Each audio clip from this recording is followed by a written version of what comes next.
Newly diagnosed cancer patients who will be receiving chemotherapy or chest radiation therapy may experience heart complications as a result of their treatment, and experts like my guest today work to prevent, detect, and treat these complications. I'm joined today by Dr. Roland Njei. He's a board-certified cardiologist who specializes in cardio-oncology and practices at Franciscan Health. This is the Franciscan Health Doc Pod. I'm Scott Webb. Doctor, it's great to have your time today. We're going to talk cardio-oncology and maybe what cancer patients should know about their heart during and after treatment. But let's just start here. What is cardio-oncology and why is it such an important field? Well, that is a great question because, cardio-oncology, as far as cardiology is concerned and cardiovascular disease in general, cardio-oncology is a newer branch of cardiology that really focuses on patients who have a new diagnosis of cancer are undergoing treatment, and we focus on preventing, detecting, and treating any complications, any heart or vascular complications from chemotherapy and also chest radiation. Okay. Now, why is it important? Yeah. I look at it in three different steps. I look at before treatment, I look at during treatment, and I look at after treatment. So before treatment, the question becomes, is this patient really, based on this patient's risk factors, does the patient have any cardiovascular disease? Does the patient have any risk factors that we think might be a major hindrance or might complicate their treatment? Then the goal prior to treatment is, can we optimize these risk factors? Can we optimize their cardiovascular and heart health prior to them having treatment? Sure. Now, during treatment, we also want to monitor and treat these patients for any cancer related side effects, right? Also, during treatment, one very important aspect that a cardio-oncology does is to help the oncologist determine if it's okay, is it still safe for this patient to continue treatment even after heart problems develop. Right. Because sometimes a patient can be responding very well from chemotherapy and then they develop a cardiovascular complication. Now they're caught between a rock and a hard place. What? Yeah. We stop this really life-saving therapy because this patient has developed cardiac complications, or is there something else that we can do? And most of the time in that case, we do a joint decision making. There is something we call permissive cardiotoxicity, where we say, you know what, you're benefiting from this therapy. We seem that you're responding really well. Even though your heart muscle is weak, we're going to say, let the oncologist continue with the treatment, and then we're going to put you on medications to protect the heart. Yeah. Then after treatment, it is very important to keep monitoring these patients because once you're done with treatment, some of the side effects of chemotherapy do not all of a sudden disappear because you're completely cured from disease. Yeah. Depending on the kind of therapy that you were treated with, you can have long-term complications from cancer therapy, especially someone who got treated with radiation. Sometimes you might not see any side effects, anywhere ranging from say 7 to 21 to 22 years. Wow. Okay. So then, doctor, which patients are at risk for heart problems during and or after cancer treatment? I think in the beginning, there are a couple of things I look at. So number one is, what is this patient's functional capacity at baseline, right? If you have someone who is very active, has no functional limitations from a heart standpoint, they're probably going to tolerate treatment very well. Secondly, I say, do they have any baseline risk factors, cardiovascular risk factors, like is their diabetes well controlled, cholesterol well controlled, blood Sure. pressure is well controlled? Okay. Are they a smoker? Do they have these risk factors prior to treatment? And prior to treatment, again, we want to say, what is your heart function like, right? Because someone with a very normal and good functioning heart is more likely to tolerate treatment better than someone who has a weak heart at the time of us starting this patient on chemotherapeutic agents. Yeah, it's really interesting. And you touched on earlier that it's sort of shared treatment, shared decision making, obviously, patients, families, but also cardiologists, oncologists, and other cancer providers. So, how do you all kind of work together to protect patients' hearts? Yeah, so to begin with, I always tell my patients in clinic that I try to group, your treatment into three buckets. Okay. So before the patient is treated, it heavily depends on the therapy that they're going to get, right? Are Yeah. they getting chemotherapy? Are they getting immunotherapy? And then we kind of like group, and there is something we call type 1 cardiotoxicity, right? These are chemotherapeutic agents that you're treated with. You could be completely cured from your cancer. And if nobody is monitoring, you could present anywhere from 1 to 10, 15, 20 years down the road with heart failure or some cardiac complications. Then there is something we also call type 2 cardiotoxicity, which means these patients who they have a cardiovascular risk while they're on therapy, but once they're done with their therapy, that risk is significantly decreased. Okay. So the way we look at it, we say before a patient even gets treatment, we say, where do you fall in this bucket? Hmm. And based on that, we kind of like formulate a plan together, a long-term plan for you between myself, the oncologist, and other providers as well. Right.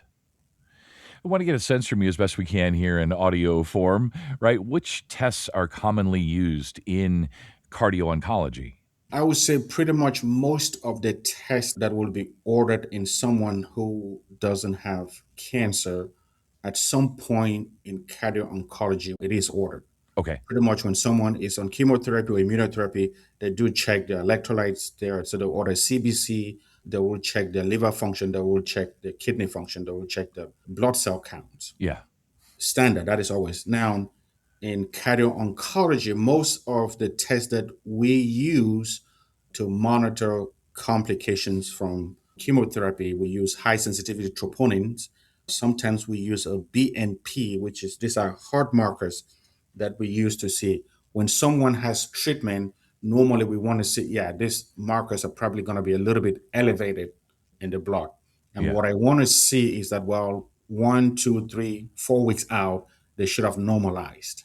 If they're still lingering around, then that is concerning that there might be some subclinical injury going on. Okay.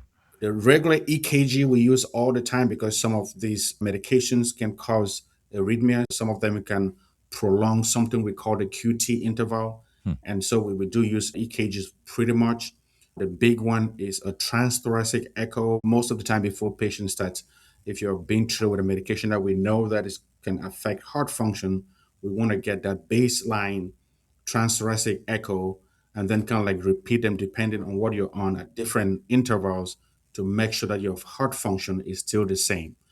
Sometimes a basic chest x-ray is needed. Sometimes there are some patients who just because of their body habitus or the way they are built, we don't get really good echo images. And so most of the time in those patients, we use something they call a MUGA scan. Okay. Sometimes, there are some patients who we really need to do an MRI, not in every patient, but Sure. most of the time, basic labs like high sensitivity troponin, a BNP, a regular EKG, echo, a chest X-ray, sometimes even outpatient event monitor or Holter monitor we use all the time, and a MUGA scan. I think those are the tests that we use pretty often. Yeah.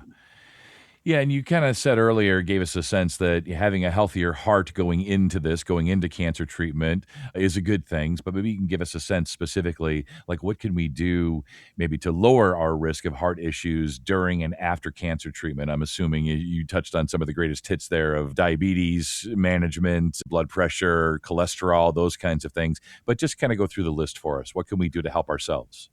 Yeah, I think the key is not really waiting until you're diagnosed with some kind of, cancer or some kind of catastrophic disease to say, hey, what should I do? I always say, the key is when you are healthy and strong, the key is knowing what risk factors here. What are your risk factors? From if you have high blood pressure, is it well controlled? If not, you have to keep your doctors on their toes to make sure your blood pressure is well controlled. If you have diabetes, most of the time we would like for your A1C to be less than 7 because we know that most of the complications of diabetes occur if your blood sugars are poorly controlled. So we want that well controlled.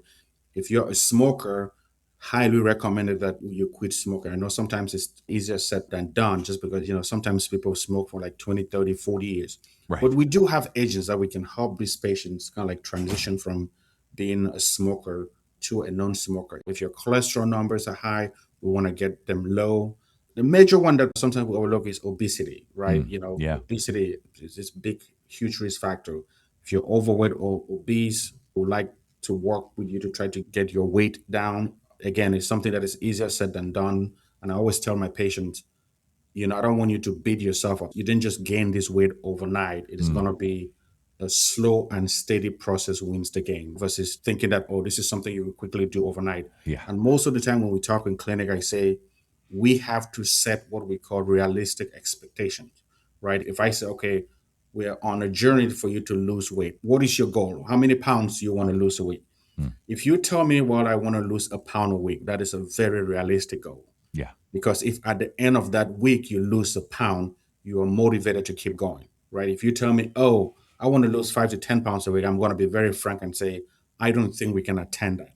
So let's try to set more realistic goals, because if at the end of that week you didn't lose 5 pounds or you actually gain a pound, you're going to be demoralized and pretty much, give up. Yeah. So yeah, most of these risk factors are the things that we can like recommend, even in people who are not sick, who are healthy. We say, hey, try to make sure that if you have any one of these risk factors, they're well controlled. Yeah, well controlled, but obviously be realistic. Five Yeah, to 10 sounds nice, but one sounds more realistic to me. Yeah. exactly. So, doctor, then after cancer treatment ends, how long do patients need to monitor their heart health? Is this a lifelong thing? Is it 6 months, somewhere in between? How long, generally speaking? Again, like I said, it all depends on the type of treatment that Okay. you received, right? Remember what I said? You have what we say, were you treated with medications that can cause type 1 or type 2 cardiottoxicity, right? If you were treated with a medication that causes type 1 cardiottoxicity, you could develop heart failure from this therapy at any point, right? We don't know when. So these patients, we really recommend that they should be monitored very closely for the rest of their lives, right? Yeah. Now, patients who are treated with other medications that cause type 2, where the risk is just when they are on the therapy, or patients who are on therapy that we know that can cause blood pressures to be high, increase your risk of arrhythmias and all that. While we say once you are off the medications, that risk significantly decreases. But it's not like it's 100% gone.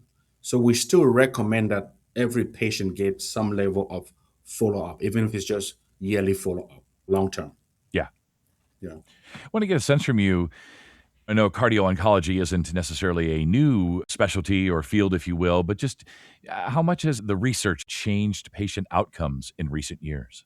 That's a fantastic question because it's really come a long way. Okay. One of the things that cardio-oncology research has really done is, number one, is early detection of heart injury, right? In the past, sometimes a patient gets treated with a medication that long term can lead to heart failure. We didn't know how to follow up until patient then shows up with heart failure and then being reactive. Yeah. But I think through cancer research, we're now more proactive rather than reactive. Why? Because we can monitor these patients and have early detection, through, like I said, we use the troponins, we use the BNP. One of the things that we really use in echocardiography that is very important is something we call global longitudinal strain, or GLS, right? It looks at the twisting motion of the heart. And we can use these markers to say, hey, though your heart is not weak yet, but we're seeing changes at the subclinical level that gives us a flashing light that, down the road, your heart can get big or something bad may happen. Yeah. And so through research has been able to help us to detect this early, through these markers and testing.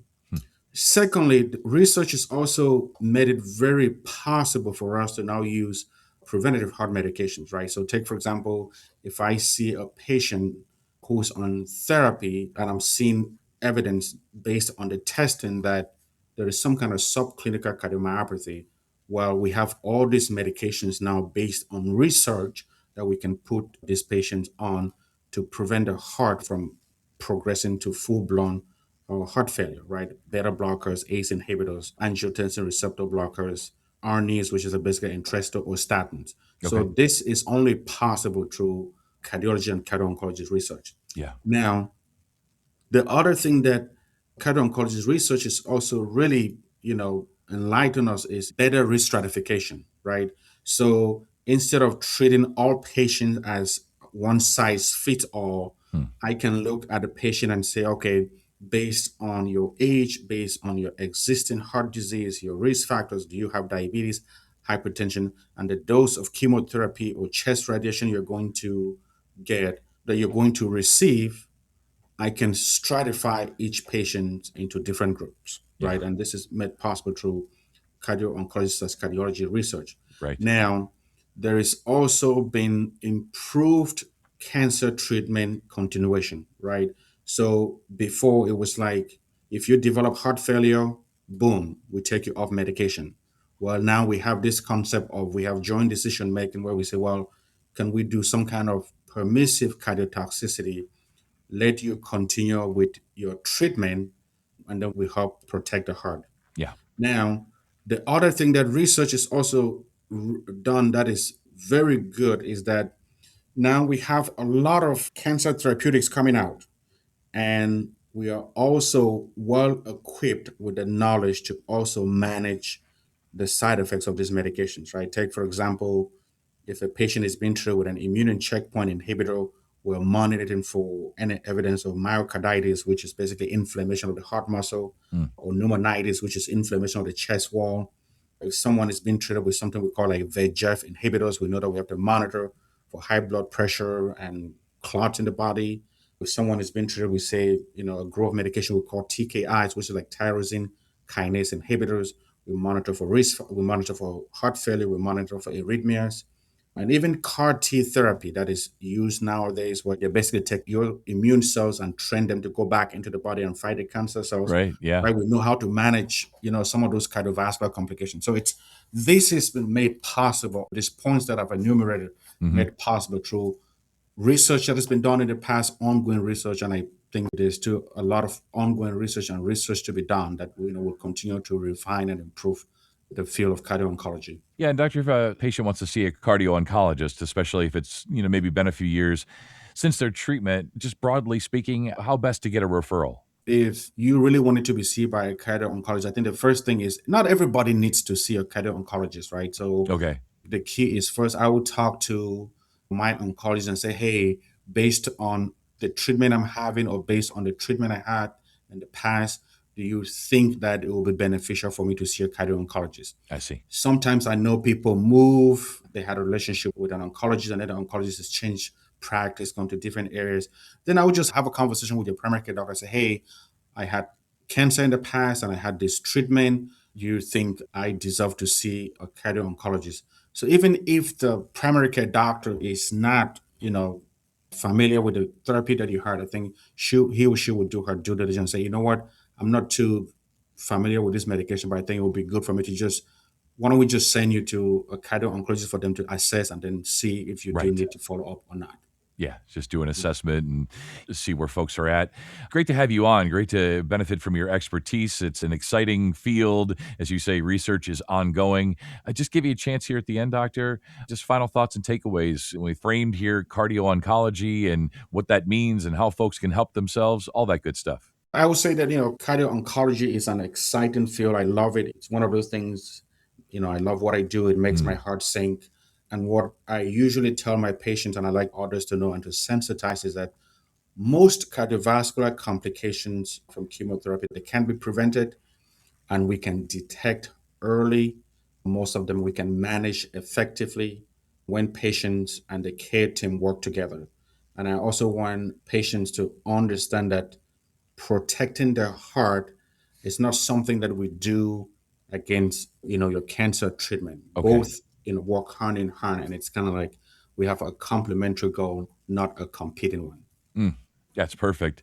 Need to treat the cancer, but we have to maybe also help with some of these heart complications. Everybody working together, working as a team. Love it all. Thank you so much. Thank you, sir. And for more information, visit franciscanhealth.org and search Cardio-Oncology. And if you found this podcast helpful, please share it on your social channels and be sure to check out the full podcast library for additional topics of interest. This is the Franciscan Health Doc Pod. I'm Scott Webb. Stay well, and we'll talk again next time.